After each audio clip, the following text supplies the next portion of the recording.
In today's video, I'm going to teach you how to use Google Merchant Center in 2025. Whether you're new to e-commerce or looking to expand your reach, understanding how to effectively use Google Merchant Center can be a game changer for your online business. Let's get started. First, you'll want to navigate to business.google.com/in Merchant Center. Once there, look towards the upper right corner of the page and click on Sign In.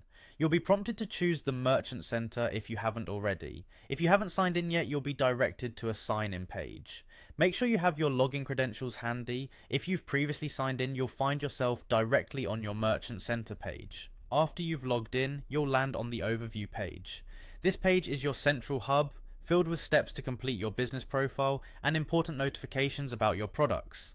On the left side of the screen, you'll notice a menu. This menu is your key to navigating Google Merchant Center efficiently. Below the overview, you'll find the notifications section. Here, Google provides tips to optimize your business further. Keep an eye on these notifications as they can be extremely helpful in enhancing the performance and visibility of your products. Next, we have the products page. This is where you'll see a list of all the products you've uploaded. You can use this section to add new products or edit the details of existing ones.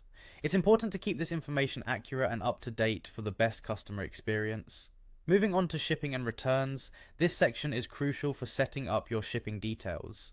You can establish prices and determine order cutoff times, which can help manage customer expectations and enhance satisfaction. Under the Business Info tab, you can manage and edit essential information about your business, such as updating your business name and contact details. Keeping this information current ensures your customers can reach you when needed.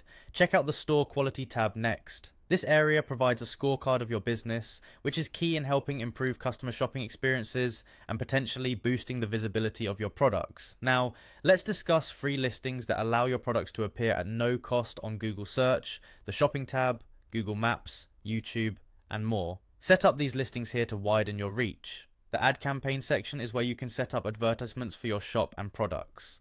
Ads can significantly enhance your store's visibility, so take advantage of this feature. Towards the end, you'll find the Summary section where you can access a range of analytics about your business, including traffic, clicks, and trends. These insights are invaluable for understanding your audience and refining your business strategies.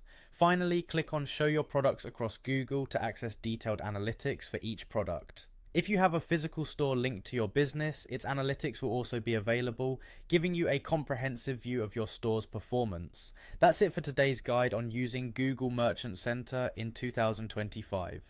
By navigating through these sections and making the most of the tools available, you can enhance your online presence and optimize your business performance for success. Thank you for joining me today, and happy selling.